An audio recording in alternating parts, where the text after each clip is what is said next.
Shalom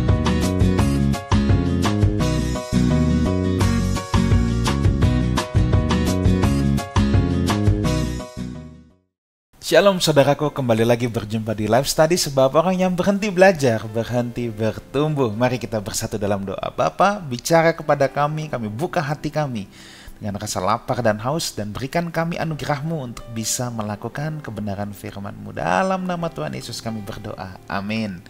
Saudaraku, kita akan menyelesaikan pertemuan yang kelima dari Kisah Para Rasul pasal yang ke-7 ini.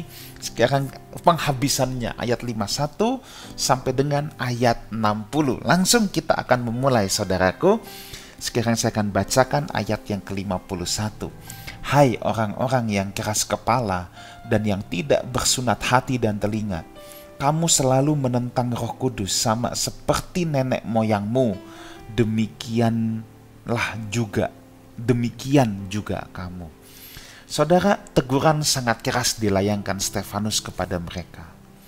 Jika mereka tidak mau mengakui kesaksian Injil yang disampaikan kepada mereka, maka Injil itu yang akan menjadi kesaksian melawan mereka.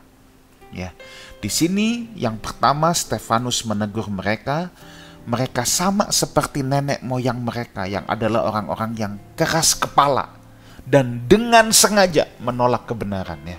Di pembahasan minggu lalu kita dapat melihat bagaimana mereka sengaja menolak kebenaran. Dan sekarang Stefanus langsung point out, bukan lagi cerita tentang nenek moyang, tetapi di point out langsung kepada mereka. Para mahkamah agama ini dikatakan, kamu dengan sengaja menolak kebenaran. Mereka tidak mau dibentuk oleh Tuhan dan keras kepala terhadap firman Allah dan pengaturan Tuhan atas hidup mereka.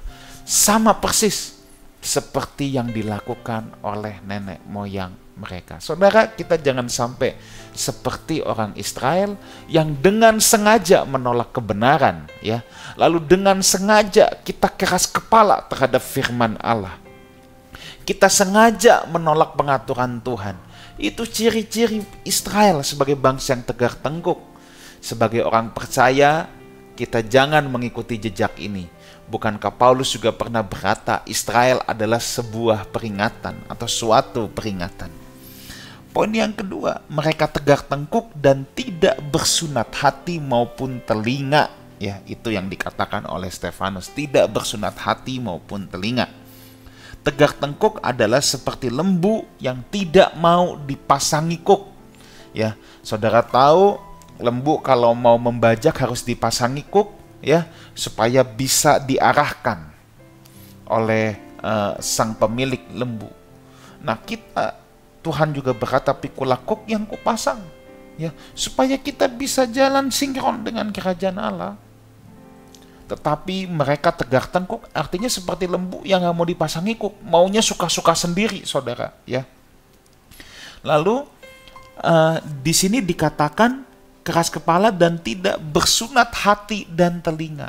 Ya, artinya apa? Hati dan telinga mereka tidak mau dipersembahkan kepada Allah. Dalam penampilan memang mereka adalah orang Yahudi jasmani yang bersunat, tetapi hati dan telinga mereka seperti orang-orang yang tidak mengenal Allah. Mereka selalu bangga akan penampilan lahiriah mereka, ya. Sunat sebagai tanda perjanjian, tanda milik Tuhan. Tetapi sekarang Stefanus bilang, ya, penampilanmu saja yang seperti milik Allah, tapi hatimu tidak milik Tuhan, telingamu tidak milik Tuhan. Ini teguran yang sangat keras dari Stefanus kepada mereka. Apa aplikasi buat kita hari ini? Jangan sampai secara lahiriah kita ibadah, ya, kita datang ke gereja, tapi hati kita tidak dimiliki Tuhan, telinga kita tidak dimiliki Tuhan. Hal ini bisa dibuktikan dari apa? Apakah kita mengikuti keinginan hati kita? Telinga kita, apakah kita mau baik-baik mendengarkan suara Tuhan, mendengarkan perintah Tuhan? Kan maknanya itu, saudara, ya. Jangan sampai secara lahiriah, kita orang Kristen yang datang ke gereja, tapi telinga dan hati kita jauh dari Tuhan, atau tidak dimiliki oleh Tuhan. Nah, yang ketiga, mereka selalu menentang Roh Kudus yang bicara melalui nabi-nabi. Ya, Mereka selalu menentang, menyangkal, membenci, mengolok-olok. Itulah juga yang mereka lakukan kepada Kristus dan para rasul. Jadi Stefanus membuat sebuah komparasi yang sangat luar biasa di sini. Ayat 52. Siapakah dari nabi-nabi yang tidak dianiaya oleh nenek moyangmu? Semua juga kamu aniaya, kan begitu kira-kira saudara ya. Bahkan mereka membunuh orang-orang yang lebih dahulu memberitakan tentang kedatangan orang benar, yang sekarang telah kamu hianati dan kamu bunuh. Nabi-nabi memberitakan maksud baik Allah kepada bangsa itu, tetapi bangsa itu tidak mengenal, bahkan menganiaya nabi-nabi Tuhan itu. Itu sebabnya dalam Injil Yohanes pasal pertama dikatakan saudara ya, bahwa Yesus datang kepada milik kepunyaannya, tetapi kepunyaannya tidak mengenalnya. Para nabi yang seharusnya diperlakukan dengan hormat dan penuh kasih, malah diperlakukan sebagai penjahat. Kristus dan para rasul yang seharusnya diperlakukan dengan penuh hormat dan penuh kasih, juga diperlakukan sebagai penjahat ya.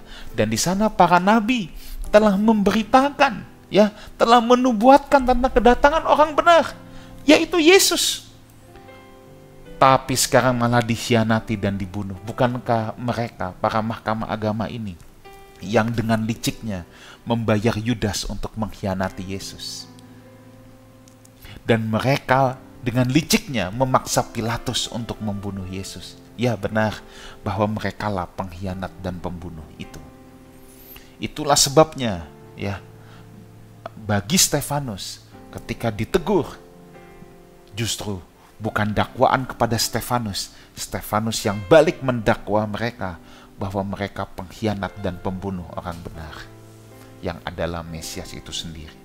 Ayat 53 kita lihat, kamu telah menerima hukum Taurat yang disampaikan malaikat-malaikat, akan tetapi kamu tidak menurutinya. Mereka sama seperti nenek moyang mereka.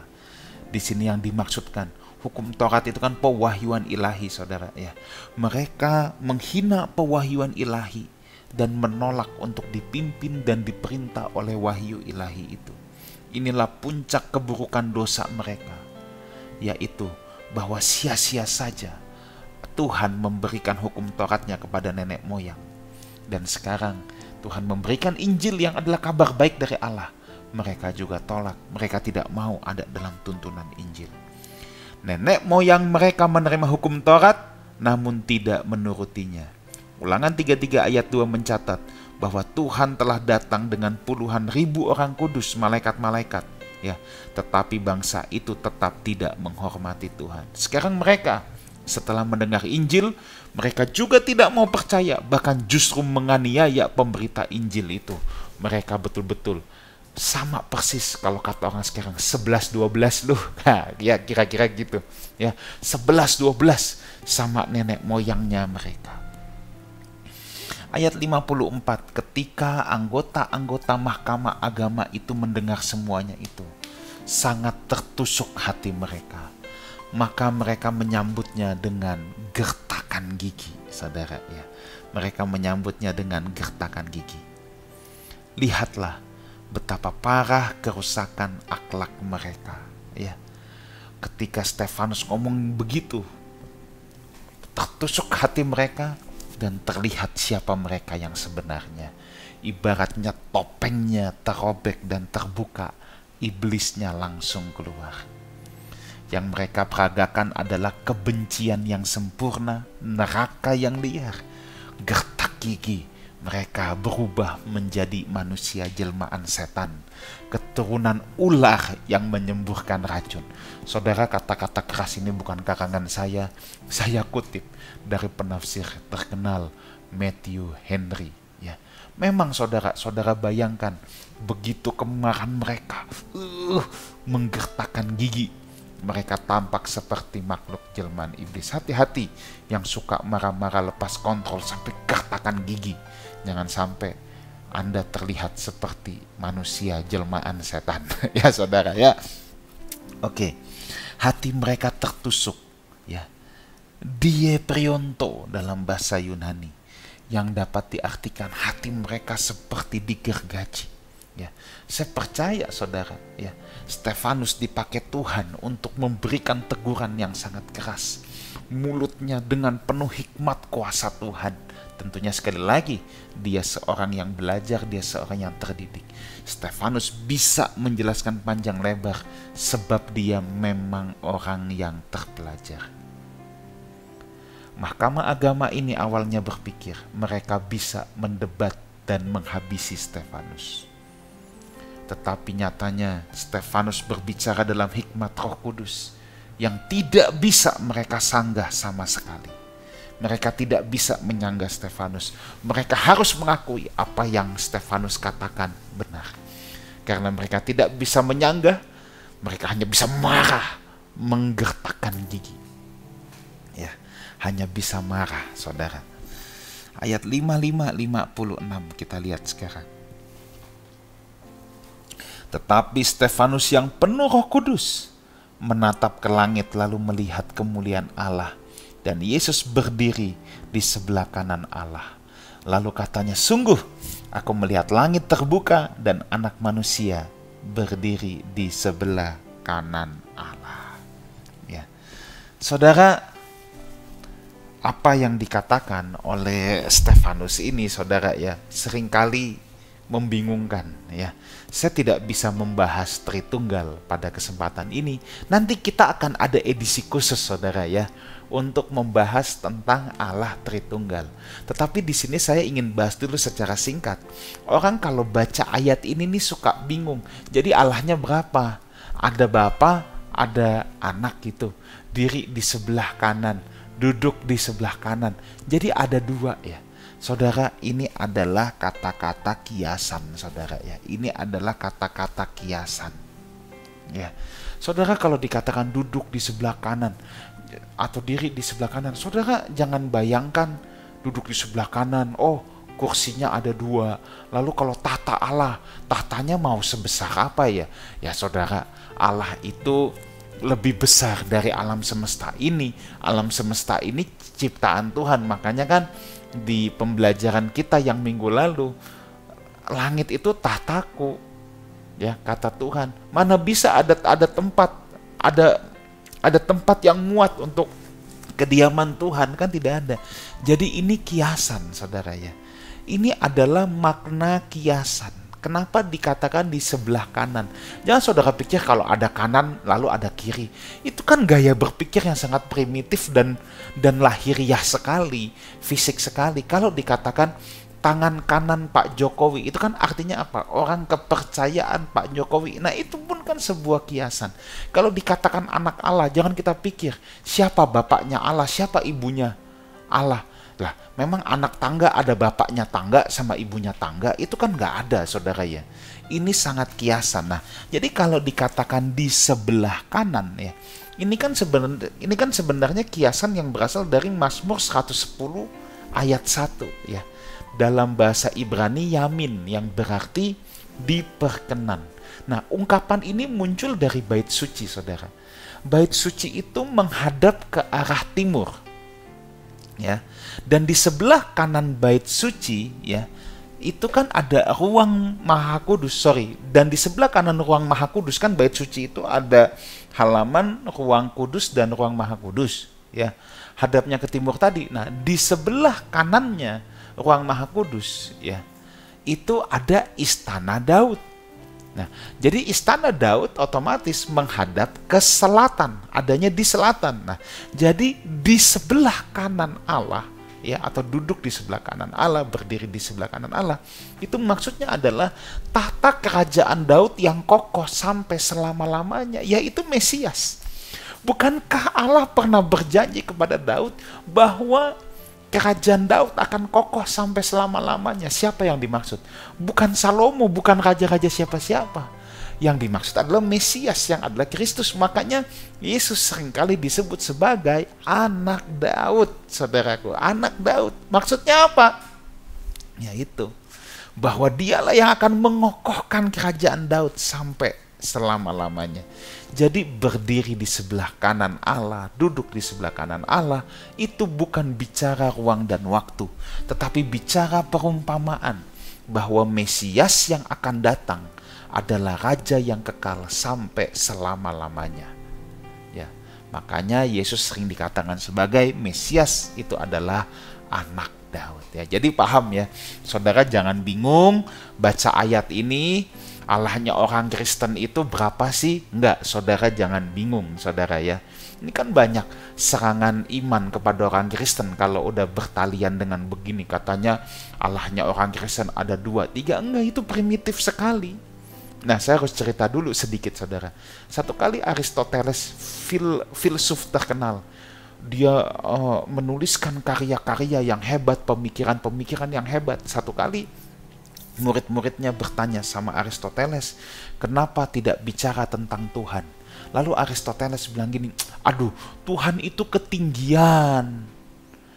Kamu rapikan dulu cara berpikirmu, baru nanti mulai berpikir tentang Tuhan. Berpikir dunia ini aja kamu berantakan kok.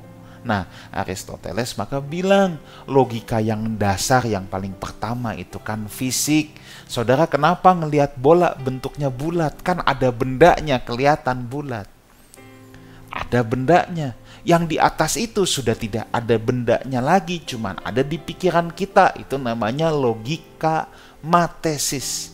1 tambah 1 tambah 1 sama dengan 3. Ya, bendanya udah nggak ada, tapi kita bisa bayangkan di pemikiran kita. Tapi apakah kalau satunya 3 pasti hasilnya 3? Belum tentu. Kalau tanda tambah diganti tanda kali aja, 1 kali 1 kali 1 sama dengan 1, saudara. Nah, ini mulai lebih rumit karena tidak ada bendanya. Tapi yang nambahnya penambahan kan perlu ruang, ya. Kalau di sini ada 1 Alkitab, ada 1 iPad, 1 Alkitab, 1 handphone, 1 iPad, 1 Alkitab ditambahkan 1 iPad, ruangnya perlu bertambah. Ya, karena itu masih dibatasi ruang. Nah, sekarang kalau kita bicara teologis metafisik, meta itu artinya disembalik, itu artinya disembalik yang fisik. Kita udah nggak bisa bayangkan lagi, karena itu sudah di luar ruang, di luar waktu. Nah, makanya Aristoteles bilang sama murid-muridnya, kamu rapikan dulu cara berpikirmu yang ada di dunia ini. Nanti kalau udah rapi baru mulai mikirin tentang Tuhan, kan gitu. Nah, maka orang suka mencibir iman Kristen kan gitu. Ya, dia belum bisa bedakan 1 Tuhan sama 1 batu, 1 Tuhan sama 1 roti. Dia pikir itu sama. Makanya begitu primitif cara berpikirnya. Anak Allah, oh siapa ibunya? Ya nggak begitu. Anak kunci, emang ada ibu kunci? Itu kan kiasan, saudara, ya. Nah, jadi saudara harus paham, ya, harus paham. Nah, ayat 57-58 sekarang kita teruskan. Maka berteriak-teriaklah mereka dan sambil menutup telinga serentak menyerbu dia. Mereka menyeret dia keluar kota lalu melemparinya, dan saksi-saksi meletakkan jubah mereka di depan kaki seorang muda yang bernama Saulus. Saudara bayangin situasi saat itu. Mereka sudah menggertakkan gigi, sekarang sambil teriak-teriak, menutup telinga. Saudara bisa bayangkan dong, mereka betul-betul seperti orang yang kesetanan. Sekali lagi, hati-hati Anda yang suka lepas kontrol, ya. Menggertakkan gigi sambil teriak-teriak. Anda pasti mirip orang kesetanan. Ya, jadi jangan sampai kita lepas kontrol. Ya, mereka menutup telinga. Kenapa, saudara? Ya, menutup telinga di sini. Ya, saya mengartikan sebagai mereka harus melawan kebisingan dari hati nurani mereka sendiri. Hati nurani mereka bersaksi apa yang dikatakan Stefanus benar. Mereka nggak tahan, saudara. Mereka tutup kuping, marah, kesetanan. Mereka hanya mau menghabisi Stefanus. Tapi ada yang menarik di sini, ya. Ketika mereka mulai merajam Stefanus dengan batu, disinilah pertama kali nama Saulus muncul, yang kemudian kita kenal dengan Paulus. Saksi-saksi inilah yang akan pertama kali menggerakkan tangan. Ini kan dikatakan di hadapan saksi-saksi, ya, tadi, ya. Ya, dan saksi-saksi meletakkan jubah mereka di depan kaki seorang muda yang bernama Paulus. Saksi-saksi itu adalah orang-orang yang pertama kali menggerakkan tangan kepada orang yang dituduhkan menghujat Allah. Jadi saksi-saksi yang meletakkan jubah depan kaki Paulus adalah orang-orang pertama yang melempari Stefanus dengan batu. Ya. Dalam Kisah Rasul 22 ayat 20, nanti kalau saudara lihat, Paulus merenungi kembali peranannya dalam kematian Stefanus, dan ia sangat menyesal karenanya. 5960 ayat yang terakhir saudaraku, ya, kita akan lihat. Sedang mereka melemparinya, Stefanus berdoa, katanya, "Ya Tuhan Yesus, terimalah rohku." Sambil berlutut ia berseru dengan suara nyaring, "Tuhan, janganlah tanggungkan dosa ini kepada mereka." Dan dengan perkataan itu meninggallah ia. Saudara, ada 6 poin secara singkat. Yang pertama, inilah martir yang pertama yang dicatat oleh perjanjian baru, yaitu Stefanus. Stefanus menjadi biji gandum yang jatuh ke tanah dan mati, menghasilkan ribuan bahkan jutaan benih lainnya. Stefanus adalah benih martir tersebarnya Injil sampai ke ujung-ujung bumi, saudaraku. Ya. Yang kedua, karunia mati martir adalah karunia yang hanya bisa dipakai sekali seumur hidup. Kalau martir itu artinya kan martyros itu bersaksi, ya. Tapi kalau mati sebagai saksi, mati martir, itu karunia yang hanya bisa dipakai sekali seumur hidup. Saya mau katakan ini, saudara, adalah anugerah bila seseorang boleh mendapatkan kesempatan ini. Mungkin terdengar mengerikan, saudara. No, tapi saya serius. Adalah anugerah kalau seseorang mendapatkan karunia ini, sebab karunia ini menjadi biji gandum yang mati untuk perluasan Injil kerajaan. Ya. Dan karunia ini, kalau orang mendapatkan karunia ini, dia hanya bisa pakai sekali seumur hidup. Karunia bernubuat bisa dipakai berkali-kali. Karunia menyembuhkan orang sakit bisa dipakai berkali-kali. Tetapi yang namanya mati martir hanya bisa dipakai satu kali selama-lamanya. Ini tidak mengerikan, saudara. Ini anugerah Allah kepada Stefanus. Dari kisah ini kita bisa melihat bagaimana kelapangan hati Stefanus dan kasih karunia yang ada dalam diri Stefanus. Seperti ucapan Tuhan Yesus di atas kayu salib, "Ya Bapa, ampunilah mereka, sebab mereka tidak tahu apa yang mereka perbuat." Inilah juga doanya Stefanus, "Janganlah tanggungkan dosa ini kepada mereka." Bagaimana Stefanus mengikuti jejak agung Tuhan Yesus. Sekalipun ia dianiaya, ia tetap bisa mengampuni orang-orang yang menganiaya. Dia masih menyempatkan berdoa. Doa dia bukan doa balas dendam, "Tuhan, Engkau yang jadi hakim, balas kepada mereka, sikat habis itu." Enggak. Stefanus tidak berdoa demikian. Justru Stefanus berdoa, "Jangan tanggungkan dosa ini kepada mereka." Ya, ini luar biasa sekali, saudara.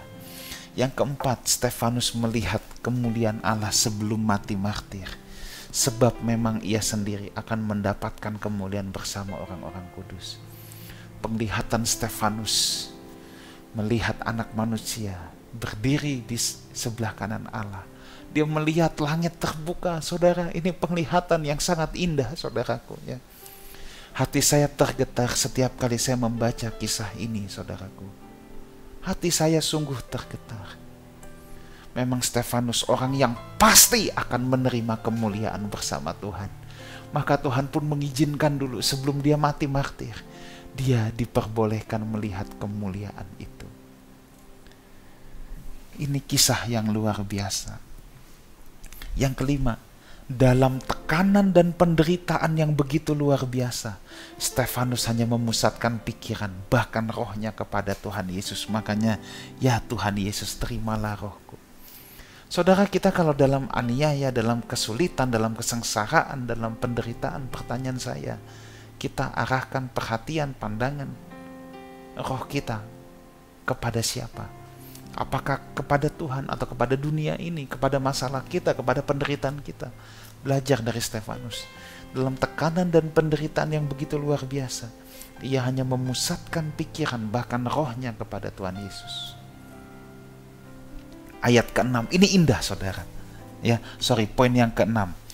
Kalau dikatakan maka meninggallah ia, King James Version yang menyadur sumber Textus Receptus, itu mengatakan tertidurlah ia, atau digunakan kata kaimao, to fall asleep, tertidurlah ia. Ini sebuah gambaran kematian yang sangat indah dan tenang sekali dalam Tuhan. Memang dia dianiaya, dia ditimpukin batu, tapi saya percaya ada kematian yang sangat indah untuk orang-orang yang mati dalam kemuliaan Tuhan. Stefanus tidak mati dalam kesengsaraan. Mata dunia melihat dia mati secara kesengsaraan. Tetapi justru Alkitab mencatat ada keindahan, ada ketenangan di balik kematiannya. Sampai Alkitab menggunakan to fall asleep, maka tertidurlah ia, diangkat ke dalam kemuliaan Tuhan.